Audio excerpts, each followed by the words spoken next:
Sapa Hati bersama Gus Agus.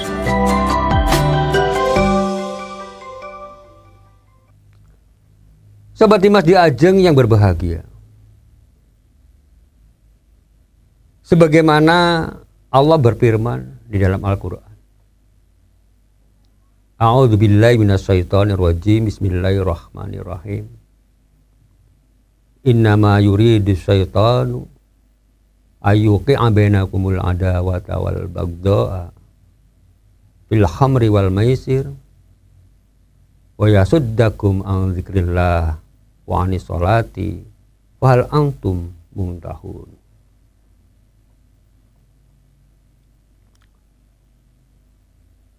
Yang artinya kurang lebih adalah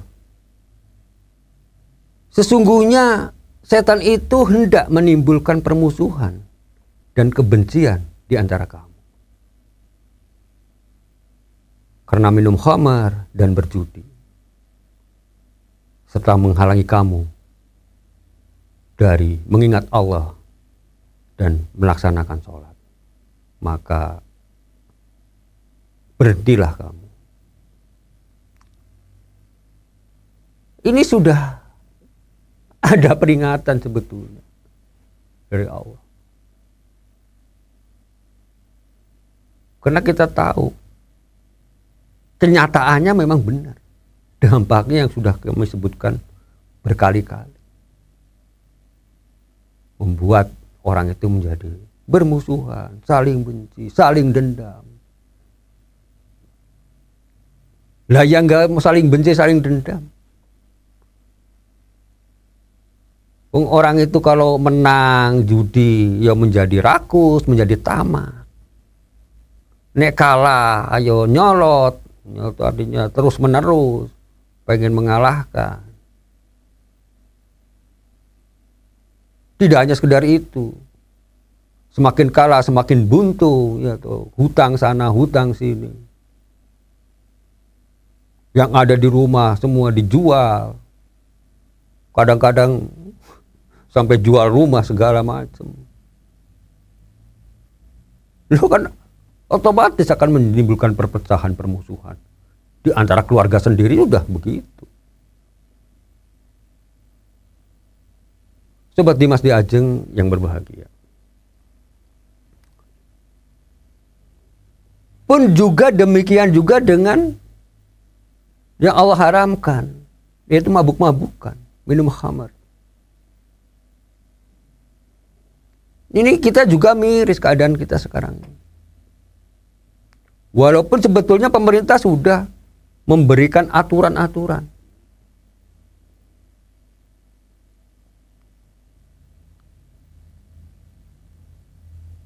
Mana yang boleh, mana yang tidak boleh. Penjualan juga sudah ditentukan di mana yang diperbolehkan. Tapi kalau kita lihat di masyarakat kita itu kan pasti banyak orang yang mabuk-mabukan di sebarang tempat. Di jalan kadang-kadang, di tempat-tempat umum.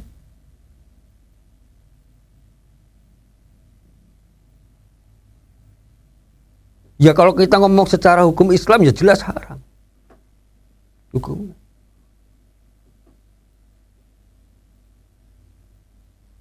Namun kan ini pemerintah kita juga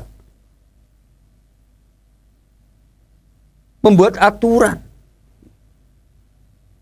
Karena yang namanya negara, yang namanya pemerintahan di Indonesia ini, yang sudah berkali-kali saya katakan, penduduknya heterogen, tidak semuanya muslim. Kan ada dari kalangan mereka itu yang boleh-boleh saja minum khamar.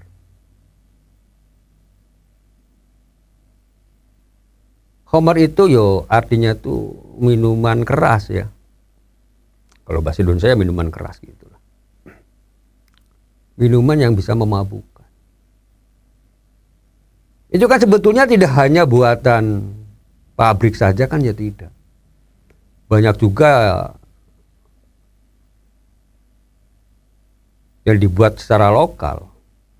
Kalau di desa dulu itu ada yang namanya apa? Ciu gitu ya. Ciu ngerti nggak, Mas? Ya. Ada ciu, ada apalah itu. Pokoknya yang buatan lokal. Tapi memang di dalam negara kita itu kan ada juga budaya atau suku yang memperbolehkan. Bahkan untuk ritual keagamaannya juga ada. Maka dalam aturan negara pun ya sama. Ada pembatasan-pembatasan. Jadi minuman keras diperbolehkan asal untuk sesuatu yang memang diperbolehkan. Peruntukannya yang saya maksud. Bukan halal haramnya. Kalau masalah halal haram jelas haram hukumnya, ya. Tapi kan ada yang diperbolehkan. Kenapa? Ya kan kalau kita ngomong seperti halnya di tempat-tempat wisata, pariwisata, di hotel-hotel. Itu kan salah satu tempat yang diperbolehkan untuk menjual itu. Nah, kalau dia diperbolehkan, lantas bagaimana? Ya kita apa tidak menghormati orang lain? Kita toleransi sama orang lain yang memang budaya mereka membolehkan. Misalnya ada turis dari luar negeri yang budaya mereka membolehkan dan minum seperti itu.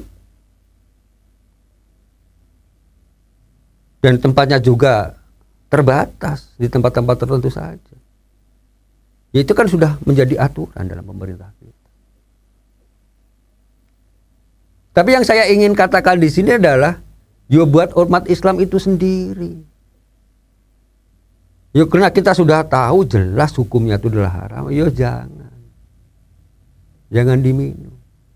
Kalau dalam keadaan normal itu haram hukumnya. Kok saya mengatakan keadaan normal? Ya, karena beda lagi kalau dalam keadaan darurat. Kalau dalam keadaan darurat jelas beda. Artinya walaupun itu adalah haram, boleh kita makan, boleh kita minum. Tapi dalam kondisi tertentu yang darurat. Yang mana yang namanya darurat itu adalah apabila tidak ada makanan lain atau tidak ada minuman lain yang bisa kita makan atau yang kita bisa minum kecuali barang yang diharamkan oleh Allah ini. Hanya sekedar untuk supaya badan kita menjadi terjaga, tidak binasa, dibolehkan. Loh, agama kita tuh yo janjane yo sangat fleksibel. Sobat Dimas Diajeng yang berbahagia, kalau kita perhatikan di dalam firman Allah dalam surat Al-Baqarah ayat 173, Allah berfirman, A'udzubillahi minasyaitonirrajim, Bismillahirrahmanirrahim. Innama harrama 'alaikumul maitah waddama walahmal khinziri wa ma uhilla bihi li ghairillah. Famanitturra ghairu baghin wala 'adin fala isma 'alaihi. Innallaha ghafurur rahim. Yang artinya kurang lebih adalah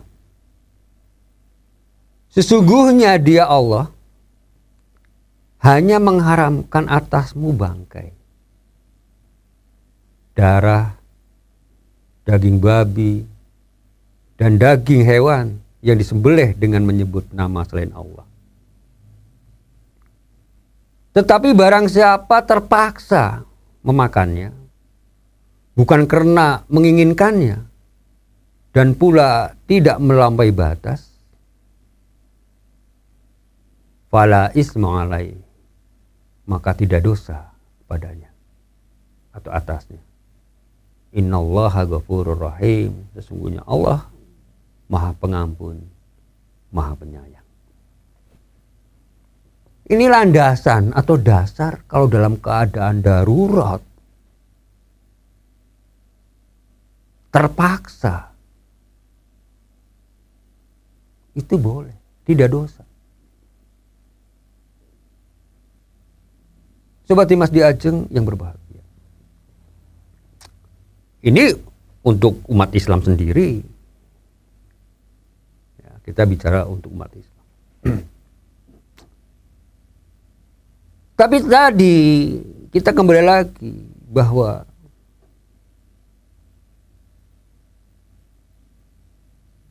apa yang diharamkan, yang tidak diperbolehkan oleh Tuhan, oleh Allah Subhanahu wa Ta'ala, buat umat kita. Karena memang dampaknya yang mudorotnya itu yang jauh lebih besar daripada manfaatnya.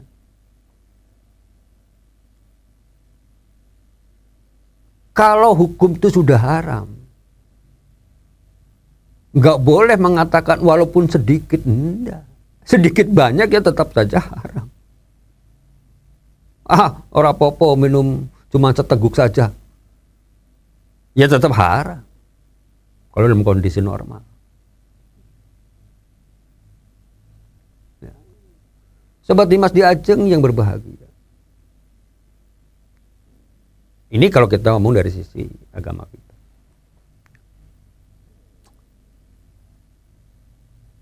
Yang dampak mudorotnya itu sangat luar biasa. Coba kita kalau lihat orang yang sedang mabuk-mabukan, ya, apalagi yang menggunakan oplosan, sampai jiwa kadang-kadang dikorbankan. Ya, kan kita sering dengar berita juga. Ya, sering orang meninggal gara-gara minum oplosan. Kalau orang sudah mabok itu kan pikirannya itu sudah nggak waras, akal sehatnya hilang. Kalau sudah seperti itu, perbuatan apapun akan dilakukan. Boleh jadi pada saat dia tidak sadar, pikirannya tidak waras, kena mabok. Ya. Karena pikirannya sedang mengingat misalnya sesuatu hal yang pornografi misalnya. Nggak pandang itu istri orang, nggak pandang itu saudara, nggak pandang itu siapa. Lupa. Karena pengaruh mabuk ini. Dia melakukan tindakan seksualitas.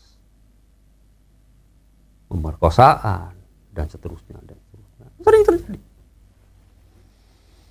Dampaknya sangat luar biasa. Maka disinilah sebetulnya pemerintah harus bisa mencegah